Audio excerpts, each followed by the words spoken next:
Hello.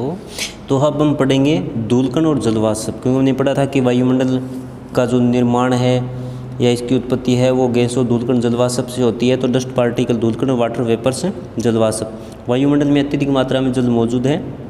जल यहाँ गैसीय रूप में जैसे जलवाष्प, तरल अवस्था जैसे कि वर्षा, बादल, हिम वृष्टि, ठोस अवस्था जैसे कि ओले आदि के रूप में विद्यमान है। पता है हमें जल 3 अवस्था होती है जल की। जल एक तो गैसीय अवस्था, उसके बाद तरल अवस्था और ठोस अवस्था। जल धुएं और धूलकणों के रूप में भी विद्यमान है। जलीय घटकों के असमान वितरण के कारण हम मौसम और जलवायु में पर्याप्त भिन्नता पाते हैं। मौसम बार बार बदल जाता है, चेंज होता है, तो वो धूलकण जलवाष्प के कारण ही होता है। जलवाष्प और धूलकणों का सहकेंद्रण समय और स्थान के अनुसार बदलता रहता है। ये इसकी मात्रा, जलवाष्प और धूलकणों की मात्रा है वो समय और स्थान के अनुसार बदलती रहती है। जलीय भागों में अन्य क्षेत्रों की अपेक्षा अधिक जलवाष्प होते हैं, क्योंकि वहाँ पर जल वाष्पीकृत होकर वायुमंडल में चला जाता है। धूलकण है वो संघनन की प्रक्रिया में, संघनन का मतलब होता है, अर्थ होता है जब जलवाष्प वायुमंडल में ऊपर चले जाते हैं तो धीरे धीरे उसका जलवाष्प का तापमान कम होने लगता है। तो जो जल की बूंदें हैं वो धूलकणों के चारों ओर चिपक जाती है। तो वर्षा होने के लिए धूलकण जरूरी है। अगर वायुमंडल में धूलकण नहीं होंगे तो वर्षा नहीं होगी। संघनन का अर्थ होता है कि वर्षा होने की प्रक्रिया में, धूलकण है वो वर्षा होने की प्रक्रिया में या संघनन की प्रक्रिया में अत्यधिक महत्वपूर्ण है।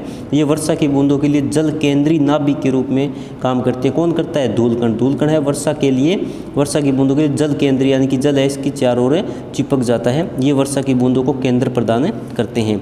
जलवाष्प और धूलकण वायुमंडल की निचली परतों में मिलते हैं। तो ये जलवाष्प और धूलकण के बारे में हमें बताना है। एक पीछे रह जाता है हमारा ग्रीन हाउस प्रभाव क्या है। बार बार हम सुनते हैं ग्रीन हाउस प्रभाव के बारे में। तो ग्रीन हाउस प्रभाव है पृथ्वी के वायुमंडलीय तापमान में होने वाली वृद्धि की समस्या को बताता है, दर्शाता है। कार्बन डाइऑक्साइड जैसे गैसें वायुमंडल फैलकर पृथ्वी से विकृत ऊष्मा को रोककर ग्रीन हाउस प्रभाव उत्पन्न करती है। ग्रीन हाउस प्रभाव से पृथ्वी के तापमान में वृद्धि हो रही है। ग्रीन हाउस प्रभाव उत्पन्न करने वाली गैसों को ग्रीन हाउस गैसें कहते हैं। अब इसमें देखते हैं हम, जैसे ये सूर्य है, ये पृथ्वी है।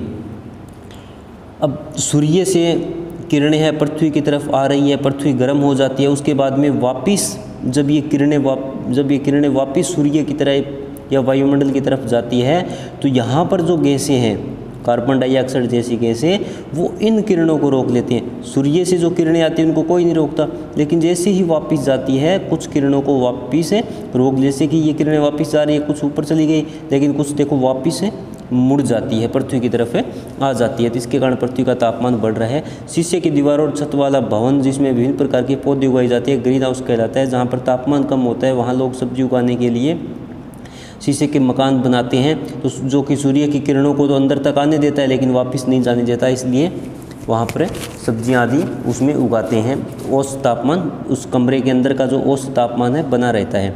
वास्तव में ठंडे प्रदेशों में सब्जी आदि एक बड़े ग्लास चैम्बर में रखी जाती है जिसे ग्रीन हाउस कहते हैं। शीशे से निर्मित ये पैनल, यह कमरा, यह क्षेत्र सौर विकिरणों को अंदर तो आने देता है परंतु वापस नहीं जाने देता। इस प्रकार पैनल का आंतरिक भाग, यानी कि उस क्षेत्र, उस कमरे का या उस स्टोर का जो आंतरिक भाग है गर्म रहता है, जो सब्जियों के उगने और रखरखाव में सहायता करता है। ठीक इसी प्रकार ग्रीन हाउस प्रभाव हमारी पृथ्वी को भी गर्म रखता है। विकृत ऊष्मा कार्बन डाइऑक्साइड और जलवाष्प द्वारा अवशोषित कर ली जाती है। वायुमंडल में उपस्थित प्रदूषक इस परत का निर्माण करते हैं। प्रदूषक कौन से होते हैं? जो धूलकण, जलवाष्प या फिर धुएं के कण है वो प्रदूषक कहलाते हैं। इस अवशोषित ऊष्मा के द्वारा पृथ्वी का तापमान बढ़ता है, जिसको ग्लोबल वार्मिंग कहते हैं। ग्लोबल वार्मिंग के परिणाम स्वरूप पृथ्वी की जलवायु तीव्र गति से परिवर्तित होने लगती है, यानी कि पृथ्वी का औसत तापमान बढ़ जाता है, पृथ्वी पर गर्मी बढ़ जाती है। इसके प्रभाव स्वरूप क्या होता है या फलस्वरूप क्या होता है?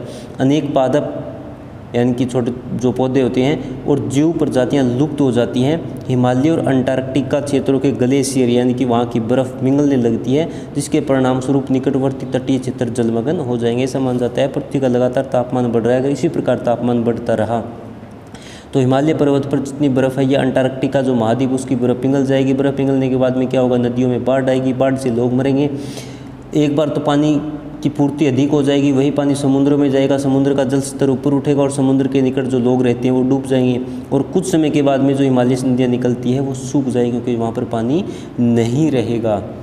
इसलिए जो ग्लोबल ग्रीन हाउस प्रभाव है वो मनुष्य के लिए खतरनाक है। ग्रीन हाउस प्रभाव क्या है? ये देखो इसकी डेफिनेशन दे रखी है इसने, ग्रीन हाउस प्रभाव। उसके बाद में ग्लोबल वार्मिंग क्या है, यहाँ पर ग्लोबल वार्मिंग वायुमंडल में औसत प्रदूषक परत का निर्माण करते हैं। अवशोषित ऊष्मा के द्वारा पृथ्वी का तापमान बढ़ता है, ग्लोबल वार्मिंग कहते हैं। ग्लोबल वार्मिंग के दुष्प्रभाव क्या है, ये देखो ग्लोबल वार्मिंग के परिणाम स्वरूप पृथ्वी की जलवायु तीव्र गति से परिवर्तित होने लगती है। इसके प्रभाव स्वरूप अनेक पादप और जीव प्रजातियां लुप्त हो जाएंगी। हिमालय और अंटार्कटिका क्षेत्रों के लिए सिर पिघलने लगेंगे, जिस परिणाम स्वरूप निकटवर्ती तटीय क्षेत्र जलमग्न हो जाएंगे। तो इसके आंसर दिए गए हैं, आपको निशान लगा देता हूँ। शीशे की दीवारों, ये जो आपका पहला क्वेश्चन है उसका आंसर ये है। दूसरा आपका जो क्वेश्चन है कि ग्लोबल वार्मिंग क्या है, ये आप यहाँ से कर लेना, विकृत ऊष्मा यहाँ से आपका दूसरा क्वेश्चन हो गया।